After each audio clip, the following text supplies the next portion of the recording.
This is the Hot 790 News. Thanks for staying with us. Saint Lucia is taking a major step toward confirming the elimination of schistosomiasis, a parasitic disease spread through freshwater contact. The Ministry of Health, Wellness and Elderly Affairs has launched a nationwide survey targeting school-aged children. This initiative aims to verify the absence of infections and solidify the island's status as free from the disease. The Ministry of Health, Wellness and Elderly Affairs is rolling out a national survey in April 2025 to assess whether schistosomiasis has been fully eliminated in Saint Lucia. The disease, also known as bilharzia, is transmitted through water and spread by infected snails. Health officials are focusing on children aged 8 to 11 to determine if any residual infections remain. Medical Surveillance Officer from the Ministry of Health, Dr. Dana Da Costa Gomez, explains that this survey is a key step in securing official elimination status from the World Health Organization. This initiative is a critical step in verifying whether Saint Lucia has successfully eliminated the disease, marking a significant milestone in public health.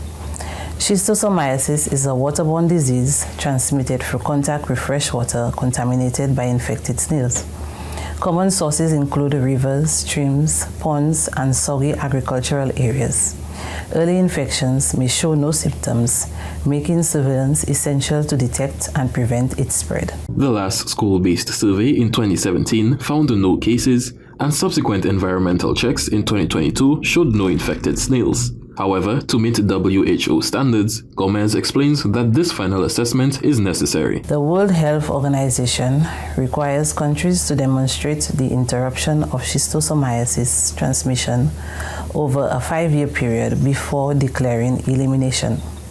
This includes showing no locally acquired human cases of infection, no infections found in animals that could transmit the disease to humans, no evidence of infected intermediate host snails. In 2022, a snail survey in Saint Lucia found no signs of schistosomiasis. However, as the last school survey was conducted in 2017, this new survey is necessary to confirm the absence of the disease and meet WHO's elimination criteria. Selected students will undergo a simple and safe blood test. Participation is voluntary, and the parents will receive detailed information before giving any consent. Results will be confidential, and any positive cases will receive free treatment and follow-up care. Gomez asserts that ministry officials will be readily available for any additional queries. Trained teams will collect finger prick blood samples using safe, sterile methods. Samples will be tested locally and results will be shared confidentially with parents.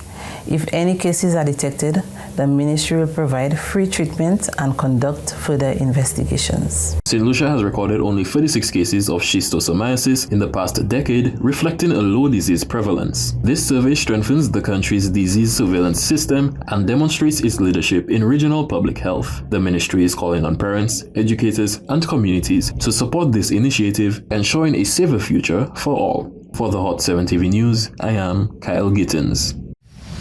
In a collaborative effort to boost healthy aging, the Ministry of Health, Wellness and Elderly Affairs, alongside Taiwan's International Cooperation and Development Fund, has unveiled an innovative seniors exercise program aimed at enhancing physical fitness, mental well-being, and community engagement among older adults in Saint Lucia. The Bureau of Health Education, the Elderly Affairs Unit, and the Taiwan International Cooperation and Development Fund, Taiwan ICDF, have joined forces to launch the Seniors Exercise Program aimed at improving the health and mobility of older adults. The Seniors Exercise Program is a structured initiative tailored to meet the unique needs of older individuals, focusing on gentle yet effective physical activities. As part of the pilot phase, the Ministry of Health has strategically selected several homes for the elderly across Saint Lucia to implement the program. This phased approach allows for careful monitoring, feedback collection, and necessary adjustments before a potential nationwide rollout. Family life educator at the Bureau of Health Education, Naomi Grandison, emphasized the significance of low-impact exercises in promoting overall health. Today we had a low-impact exercise for the older persons because we recognize some mobility challenges challenges, and sometimes older persons don't move enough, and even if they're on a chair, they can actually do a little something. So the elderly unit at the Ministry of Health, the Education and Communications unit, along with the Taiwan ICDF, we all collaborated in trying to mitigate metabolic diseases such as diabetes, hypertension, and all of the challenges associated with aging by improving physical activity, which is a key factor in helping us with our overall health. In addition to the physical exercises, educational sessions were incorporated to highlight the importance of movement in maintaining flexibility and cardiovascular health. We had a short talk to reinforce why exercise is so significant for healthy aging and for also overall health. And subsequent to that, we did demonstrations of the various sitting down exercises, low impact exercises, and we had them to follow us. We had them to follow us while they demonstrated it and they went through it. And thereafter, we did a more upbeat training. So what we have done is that we have trained the staff and we are leaving them with a handbook with the examples of the exercise, a detail of how it can be done. It includes pictures that they can follow, so that every day a 10-minute short exercise can be done, which would be suitable for nearly all of the population within the home, because well-being can be maintained well into your 80s once you're able to do your exercise, your strength training, your flexibility, and your cardio. Assistant Manager at the Cornerstone Humanitarian Society, Elizabeth Stephen, expressed appreciation for the initiative and noted the enthusiasm displayed by the seniors. The program was very interesting. This is the first time we had this program at Cornerstone. We normally go out, but not in Cornerstone itself. But it was very good. I must say the resident take part in it. I was not expecting them to do so well, but it seemed like they enjoy it, and I myself enjoy it too. My body's hurting me too. The little exercise is good, although I run up and down, but at the same time. And I hope they will come back again to help us out with the residents, because I think in keep coming, they will get more focus and more interested in doing the exercise. Program Development Officer at the Elderly Affairs Unit, Andrea Alcid, highlighted the selection process for participating homes and the broader vision of the program. We brought it up to various homes. We had 9 homes, the 9 homes that we have in Saint Lucia. They all were excited, but we could have only started with 3 homes. We started with two of the one private home and 2 other homes, and they received it very well. They've actually continued the exercises, which we're very happy for. We will be visiting very often to see how it's going, if they need assistance, and hopefully in the very near future, we intend to have the other homes come on board with the exercises. This initiative aligns with global efforts to prioritize healthy aging and reflects St. Lucia's dedication to improving elderly care services. From the Communications Unit of the Ministry of Health, Wellness and Elderly Affairs, I am Onika McCoy. Export Saint Lucia has taken a major step in boosting the island's agricultural exports with the handover of a refrigerated truck to the Saint Lucia Marketing Board. The move, part of the ongoing Caribbean Development Bank's Packhouse project, aims to improve the cold chain and ensure fresh produce reaches international markets in peak condition. The handover was made official during the opening of a new commercial and tourism hub. The Saint Lucia Marketing Board has received a vital addition to its export infrastructure, a refrigerated truck funded by the Caribbean Development Bank as part of its Packhouse project. The truck, handed over by Export Saint Lucia, is a crucial step towards ensuring local produce meets international food safety and quality standards. This ceremony took place at the grand opening of Encourage on the waterfront, a new hub that will house 22 local businesses.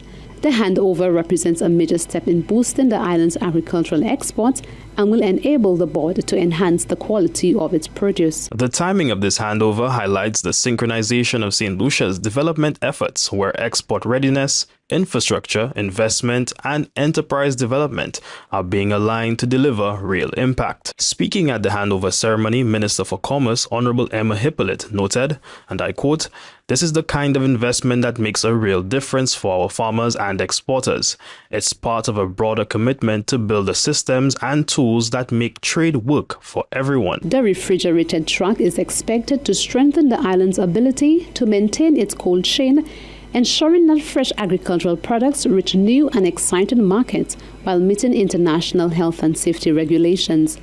Beyond this handover, the CDB Packhouse project continues to make strides in equipping St. Lucian farmers and packhouse operators with training in good agricultural practices and food safety protocols. Chair of the St. Lucia Marketing Board, Ms. Sunita Daniel, also welcomed the development, stating, and I quote, "This refrigerated truck is a critical addition to our export infrastructure. By maintaining the cold chain, it ensures that our farmers' produce reaches international markets in peak condition, meeting the strict quality and safety standards required for export. This addition directly supports our efforts to expand market access for local producers and enhance St. Lucia's reputation as a reliable supplier of high-quality agricultural products." While the refrigerated truck is a major asset, it represents just one part of the broader CDB Packhouse project. To date, farmers across St. Lucia have received training in good agricultural practices, and packhouse operators have been trained in good manufacturing practices and hazard analysis and critical control points, international benchmarks that improve food safety, handling, and export readiness. Additionally, 3 communal packhouses are also set to be upgraded, further bolstering the sector's capacity to meet international demands. These investments are aimed at helping farmers not only maintain access to existing markets, but also position themselves to enter new high-value export markets, particularly in the European Union. At Export St. Lucia, we remain focused on delivering results that directly benefit our producers. With the continued support of the Caribbean Development Bank, we are strengthening the export ecosystem, ensuring our farmers, packhouse operators, and exporters are well equipped to grow, compete, and succeed. Export St. Lucia remains committed to expanding market access for local producers and ensuring that St. Lucia's agricultural sector is well positioned for success. With continued investment and infrastructure improvement, stakeholders are optimistic about the future of St. Lucia's exports. Reporting for the Hot 7 TV News, I am Novita Emmanuel Green. Stay with us. We'll be right back with more news.